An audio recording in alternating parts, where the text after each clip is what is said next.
Magandang araw sa inyong lahat mga kaibigan. Welcome back again sa aking YouTube channel.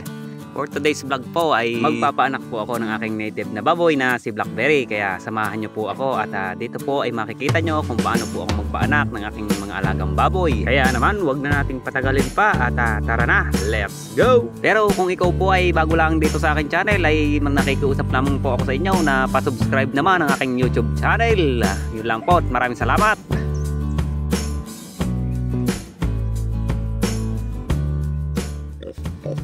Kagabi pa hulaang ay halata ko na nagle-labor na ang aking alagang native na baboy na ito na si Blackberry. Kaya ako ho ay todo bantay na sa kanya, pero hanggang ngayon pong umagang ito ay siya po ay tuloy pa rin sa kanyang pagle-labor. Malalaman nyo na nagle-labor na ho ang inyong mga alagang baboy kung sila po ay hindi na mapakali at wala na ho silang tigil sa pagdumi at saka pag-ihi. Meron din hong ibang baboy na kapag nagle-labor ay wala ho silang tigil sa pagkakaykay sa kanilang mga higaan. Kapag napansin nyo ho na ganyan na ang mga behavior ng inyong mga inang baboy ay sigurado po tayo na yan po ay manganganak na. At kapag manganganak na ang ating mga alagang inahing baboy ay mas mainam na maghanda agad tayo ng basahan upang pamunas sa mga biik na lalabas sa kanya.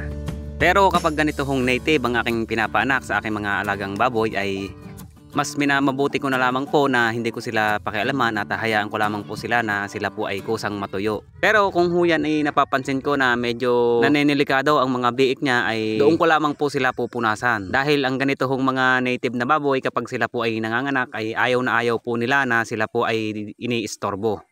Kagaya na lang ho na rin na lumabas na ho ang kanyang pinakaunang biik. Mas minabuti ko na ho lamang na obserbahan kung ang biik po ay buhay na lumabas. At nang nakita ko naman ho na gumagalaw ang kanyang biik ay hinayaan ko na lamang po siya na kusang matuyo at para nang sa ganun po ay maamoy ng kanyang inahin at para nang sa ganun din po ay makilala na siya po ay kanyang anak.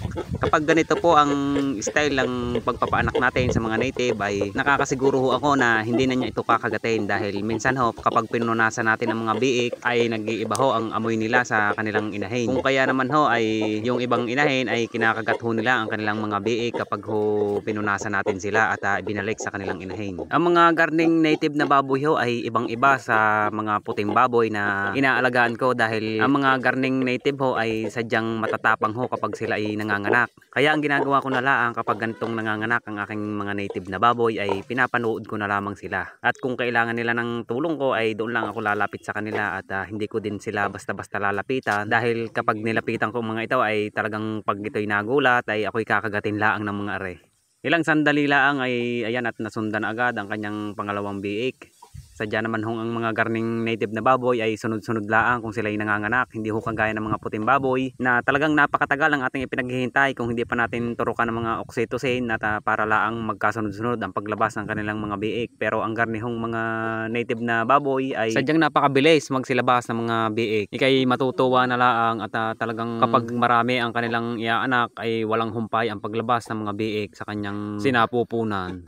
Nang makalabas nga ho aring tatlong biik na are ay napansin ko na parang hindi gumagalaw yung ilang biik na lumabas sa kanya. Pero nung gumalaw naman ang biik na are ay ako'y nagtataka pa din dahil parang pakisay-kisay naman hindi naman are yung talagang paggalaw ng biik yung bang humihinga-hinga laang. Abay, di ako'y kinabahan na nga dito at para ka kung baka mamatay pa ay sayang naman. Ilang buwan mong hinantay tapos mababawasan laang. Abay, di sayang ang ating pagpapakain tsaka ang ating pagod. Kung kaya naman ako'y dali-dali ding rumescue na at lumapit na tayo sa ating inahing baboy. At ayan, kinuha ko agad ang biik at pinunasan ko ang kanyang bunganga para nang sa gayon ho ay makahinga ang kanyang biik. Kahit medyo ako'y natatakot-takot sa inahin na baka biglang mangagat na laang ay talagang mas inuna ko ho na isalba ang biik na kanyang inianak. At mabuti na lang din na itong inuhin ko na ito ay medyo may kabaitan din, hindi kagaya ng ibang mga native talaga na talagang mabagsik kapag sila ay nanganganak. Nung pagkahawak ko nga sa biik ay talagang kakaiba na at nag-aagaw buhay na nga itong biik na ito. Ang ginawa ko lamang ay sadyang binomba ko lang ng binomba ang biik na rin upang nang sa ganun po ay humigop siya ng hangin upang nang sa gayon ho ay magkaroon ng oxygen ang kanyang katawan at siya ay makahinga na.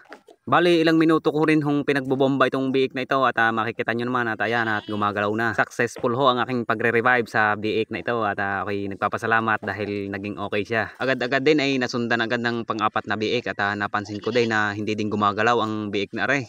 di ako'y dali-dali na ding pinunasan ng kanyang bunganga para sa ganun ay makahinga din. Kung mapapansin nyo dito sa video na ito ay buhay naman ang mga biik na kanyang inilalabas, pero ako'y nagtataka kung bakit bigla-bigla na lamang silang mga nangingisay. Ayan, at makikita nyo sa video na talagang nangingisay ang biik na inianak ni Blackberry, kaya naman talagang ako'y todo punas na sa kanilang mga bibig upang nang sa ganun po ay mawala yung bara sa kanilang daanan ng hangin. Pero talagang hindi natin maiiwasan na ganito ang mga biik na kanilang inaanak dahil siguro din sa init na nararanasan natin ngayon. Noong nakaraang araw nga ho ay ako'y may nanganak ding isang inahin na puting baboy naman, at ganito din ang sitwasyon ng kanyang mga biik. Pagkakalabas nila ay talagang nangingisay sila at parang kinakapos sila ng hangin. Halos ganitong oras din sila nanganak at katanghalian tapat, kung kaya naman talagang ang pinagsususpetsahan ko na sa init talaga kaya nagkaroon ng ganitong problema sa panganganak ng aking mga alagang baboy. At doon nga sa inahin ko na yon na nanganak nga ho ng 7 biik ay bali 3 po ang nalaga sa kanila dahil sa pagkahingal ng mga biik. Pero kahit ganoon ay nagpapasalamat pa rin ako at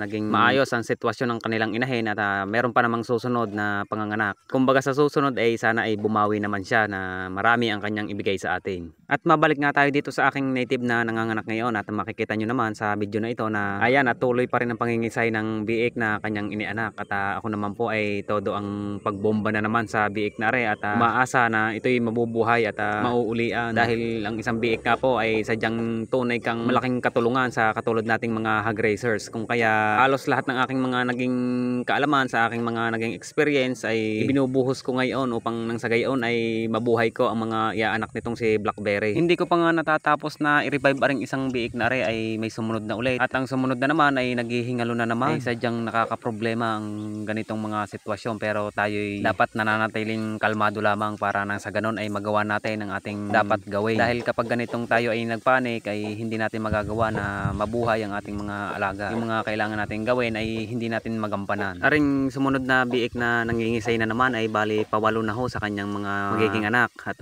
ayan, at nangingisay na naman ho. Pero sa awa naman ho ng Diyos, yung mga nauna na nangingisay at nagagaw buhay ay nakaya po nating i-revive ulit, at sila po ay okay na at humihinga na ng maayos. At sa awa naman ho ng Diyos, aring pawalo nating biik na are ay medyo humihinga-hinga na at nakaya din nating i-revive. Nang maging maayos na ho ang pang-8 biik ay may sumunod na ulit na pang-siyam naman. Napakaswerte ho natin ngayon at nagawa nating ma-revive yung 8 biik na lumabas sa kanya. At ito nga po, at may pang-siyam na ulit, at makikita nyo naman, ayan, at nangingisay-ngisay na naman. Medyo Marimar ay talagang ako'y napapagod na sa pagre-revive ng aking mga alagang biik na ito. Pero kinakaya pa naman ang powers ko dahil dyan tayo magaling sa pagre-revive ng ating mga alagang biik. At sa wakas nga ho ay natapos na rin ang pahirapang pagpapaanak ko sa aking native na baboy na ito, at successful po ang kanyang delivery, at na-revive po natin ang kanyang mga biik. Bali nanganak po siya ng 10 healthy piglets na dahil ayan po, at dumete din na silang lahat. Parang kanina lamang po ay talagang mga naghihingalo yan at ang mga nangingisay-ngisay. At nabilang ko nga ho ang lahat ng nangingisay sa kanyang anak na bali 8 nga po yung ating na-revive na mga biik. At hanggang dito na lamang po ang aking video mga kaumay. So maraming salamat po sa inyo. Babus!